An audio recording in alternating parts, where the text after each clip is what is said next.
Hello everyone, welcome to my channel and today we are going to discuss the syllabus of part 3rd of English literature prescribed in Lalit Narayan Mithila University, Darbhanga, Bihar. So before starting the video, if you haven't subscribed my channel yet, then do subscribe and hit the bell icon for the latest updates of the videos. ये video part 3rd के syllabus के ऊपर बने गए video series का second video है। इससे पहले वाले वीडियो में मैंने BA part 3rd English honours में कितने पेपर्स पढ़ने हैं, ये पेपर्स कितने मार्क्स के होंगे, इन सभी चीज़ों के बारे में डिटेल में बताया था। साथ ही पार्ट 3rd में पढ़ने वाले पेपर्स में जो पहला पेपर था पेपर 5th, उसके बारे में भी अच्छे से समझाया था।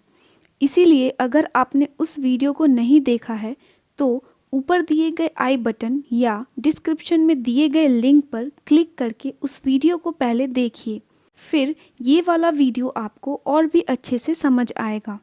इस वीडियो में मैं पेपर 6 के बारे में पूरे डिटेल में बताऊंगी कि इसके इम्पॉर्टेंट टॉपिक्स कौन कौन से हैं, इन टॉपिक्स को पढ़ना कैसे है, इन्हें पढ़ने के लिए सोर्सेज और मटेरियल्स कहाँ मिलेंगे और कौन कौन से बुक्स दिए गए हैं। BA part 3rd English honours में जो सेकंड पेपर हमें पढ़ना है वो है पेपर 6 जिसका नाम है मॉडर्न लिटरेचर। इस पेपर में हमें early to late 20th century के पोएट्स, नॉवेलिस्ट और ड्रामेटिस्ट के वर्क्स और उनके बायोग्राफी के बारे में पूरे डिटेल में पढ़ना है। Early to late 20th century का मतलब है 20वीं सदी की शुरुआत यानी कि 1900 से लेकर 20वीं सदी के अंत यानी 2000 ईस्वी तक के बीच में रहे फेमस पोएट्स, नॉवेलिस्ट और ड्रामेटिस्ट के बारे में पढ़ना है।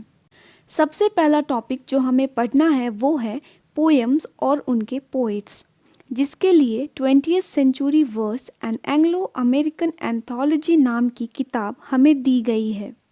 इस किताब में सिलेबस में दिए गए सारे पोएम्स मिल जाएंगे, साथ ही उन कविताओं के बारे में ब्रीफ इंट्रोडक्शन और उन पोएम्स के जो पोएट्स हैं उनका बायोग्राफी भी मिल जाएगा।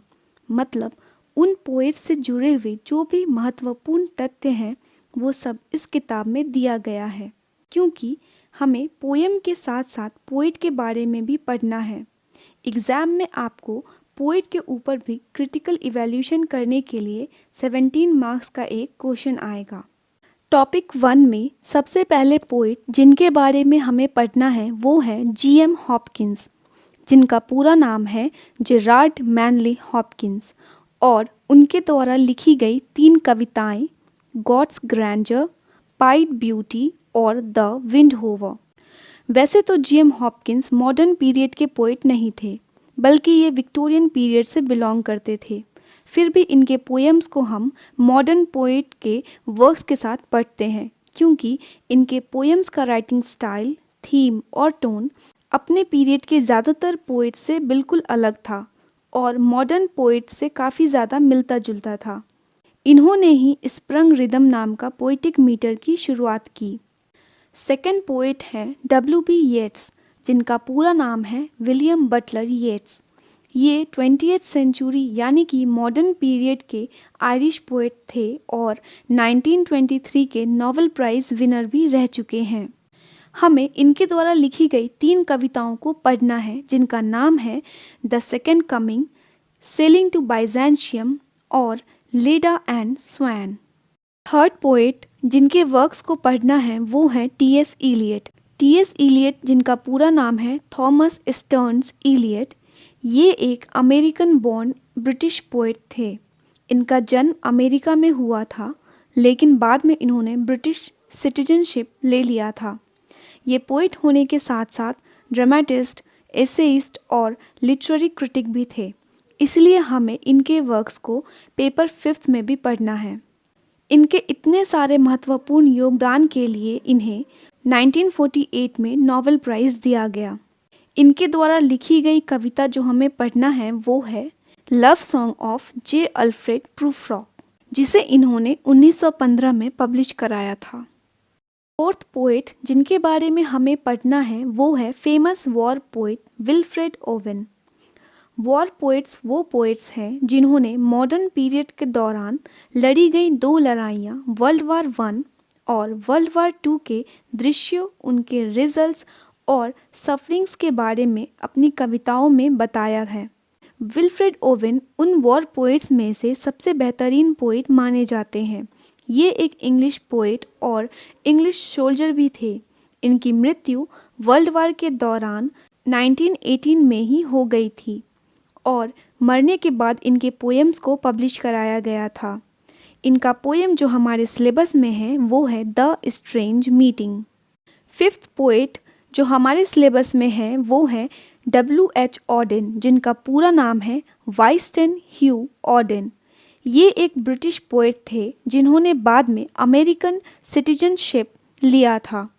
हमारे सिलेबस में इनका poem in memory of W.B. Yeats दिया गया है, जिसे इन्होंने W.B. येट्स को समर्पित किया था जब उनकी मृत्यु हुई थी।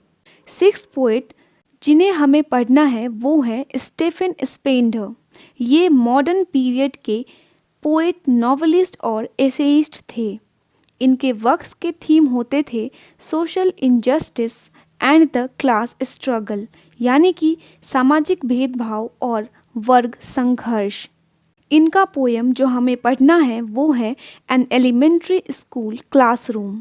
इस पोएम में भी इन्होंने स्लम में रहने वाले बच्चों के साथ शिक्षा के नाम पर किए गए भेदभाव और शिक्षा के लिए उनके संघर्ष को दिखाया है।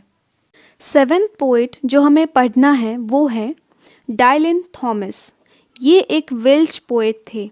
वेल्श पोएट उन्हें कहते हैं जो वेल्स नाम की एक जगह और उसके लैंडस्केप यानी कि उसके सुंदर दृश्यों और वहाँ बोली गई भाषाओं से प्रभावित हो और उनके लिखी गई कविताओं में उस जगह और भाषा का प्रभाव दिखे।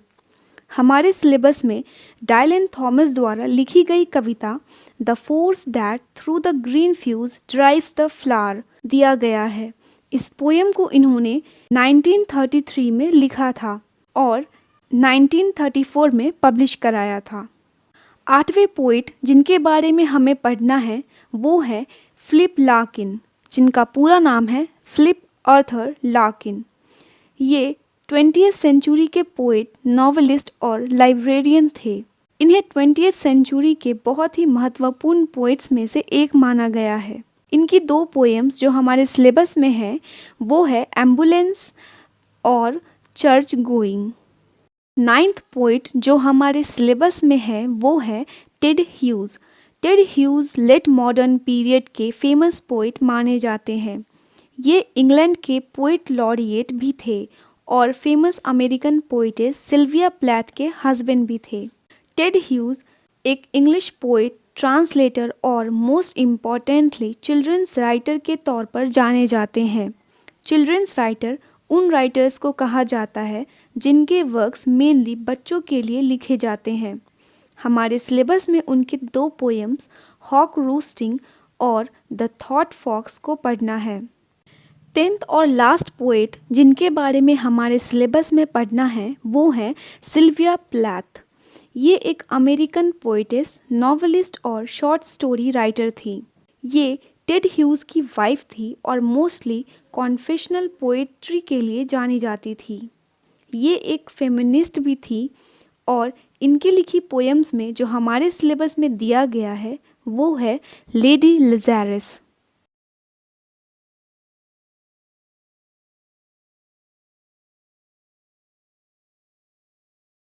सेकेंड टॉपिक जो इस पेपर में पढ़ना है वो है G.B. शॉ द्वारा लिखी गई फेमस ड्रामा पिग्मैलियन। G.B. शॉ जिनका पूरा नाम है जॉर्ज बर्नार्ड शॉ, ये एक आयरिश प्लेराइट, क्रिटिक और पॉलिटिकल एक्टिविस्ट थे। 1925 में इन्हें नोबेल प्राइज़ दिया गया था और पिग्मैलियन के लिए इन्हें बेस्ट स्क्रिप्ट राइटर के तौर पर ऑस्कर अवार्ड से सम्मानित किया गया था। पिग्मैलियन एक 5 एक्ट प्ले है और इसका टाइटल एक ग्रीक माइथोलॉजिकल कैरेक्टर पिग्मैलियन के नाम पर रखा गया है, जो कि एक मिसोजिनिस्ट था और उसका मानना था कि विमेन में कुछ भी अच्छाइयाँ नहीं होती, लेकिन बाद में उसके थॉट्स में काफ़ी चेंजेस आ गए थे। इस ड्रामा को पहली बार 16 अक्टूबर 1933 में वियना नाम की जगह, जो कि आयरलैंड में स्थित है, वहाँ परफॉर्म किया गया था। नेक्स्ट और लास्ट टॉपिक जो इस पेपर में हमें पढ़ना है वो है E.M. फॉस्टर द्वारा लिखी गई novel where angel fear to tread. E.M. Forster, जिनका पूरा नाम है एडवर्ड मॉर्गन फॉस्टर, ये एक इंग्लिश फिक्शन राइटर, एसेइस्ट और लिबरेटिस्ट थे। Where angel fear to tread का टाइटल न्यू क्लासिकल एज के पोइट और सटायरिस्ट अलेक्जेंडर पोप के द्वारा लिखी गई एन एसे ऑन क्रिटिसिज्म से ली गई है। इस poem an essay on criticism में एक लाइन है, for fools rush in where angels fear to tread, यानी बेवकूफ़ लोग वैसे सिचुएशन में खुद को डालने से बिल्कुल भी नहीं हिचकिचाते जैसे सिचुएशन में जाने से पहले ही समझदार लोग किनारा कर लेते हैं। अब इस नॉवेल का नाम E.M. फॉस्टर ने ऐसा क्यों रखा है, ये बात आपको नॉवेल पढ़ने के बाद समझ आ जाएगा। अब मार्क्स डिस्ट्रीब्यूशन को समझ लेते हैं। इस पेपर में दिए गए सारे टॉपिक्स जैसे कि पोएम्स, ड्रामास और नॉवेल्स को लाइन बाय लाइन पूरे डिटेल से पढ़ना है, क्योंकि सभी टॉपिक्स से एक्सप्लेनेशन यानी कि लाइंस को एक्सप्लेन करने वाले क्वेश्चंस पूछे जाते हैं। पहला क्वेश्चन जो आपसे पूछा जाएगा उसमें 2 क्वेश्चंस होंगे। कोई भी 4 पोएम्स के लाइंस दिए गए होंगे और उन चारों में से किसी भी 2 पोएम्स के लाइंस को एक्सप्लेन करना होगा और एक एक्सप्लेनेशन 8 मार्क्स का होगा, यानी कि टोटल हो गए 16 मार्क्स।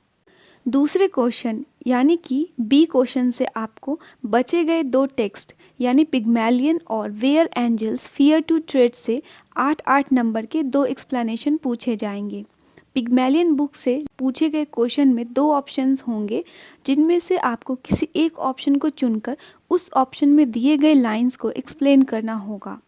और उसी तरह where angels fear to tread book से भी 2 ऑप्शंस होंगे और उसमें से किसी एक ऑप्शन को लिखना होगा और वो भी 8 नंबर का होगा, यानी कि क्वेश्चन नंबर बी जो कि 2 बुक के लाइंस को कवर करेगा वो 8 + 8 16 मार्क्स का होगा।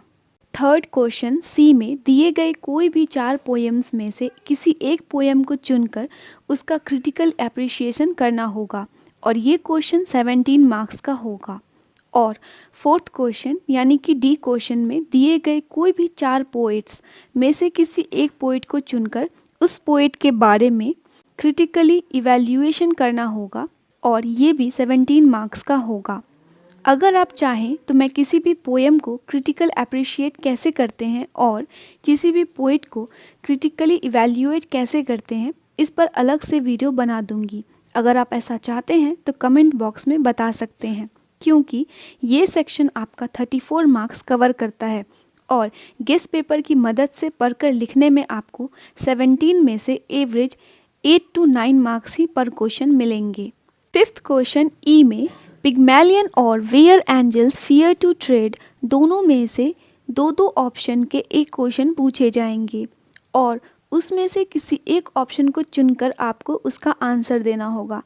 पिग्मैलियन से 2 ऑप्शंस के एक क्वेश्चन होंगे और where angel fear to tread से भी 2 ऑप्शंस का एक क्वेश्चन होगा और दोनों क्वेश्चन 17 मार्क्स को कवर करेंगे, यानी कि इस दोनों बुक से 2 लॉन्ग क्वेश्चंस आएंगे जो कि 34 मार्क्स के होंगे। आई होप कि पेपर 6 से रिलेटेड अब कोई भी इंफॉर्मेशन नहीं बची। नेक्स्ट वीडियो में मैं पार्ट 3 के इंग्लिश ऑनर्स पेपर के पेपर नंबर 7 के बारे में पूरे अच्छे से डिटेल में डिस्कस करूंगी, उसके सारे इम्पॉर्टेंट पॉइंट्स को बताऊंगी। So stay connected. Thank you for watching. Do subscribe.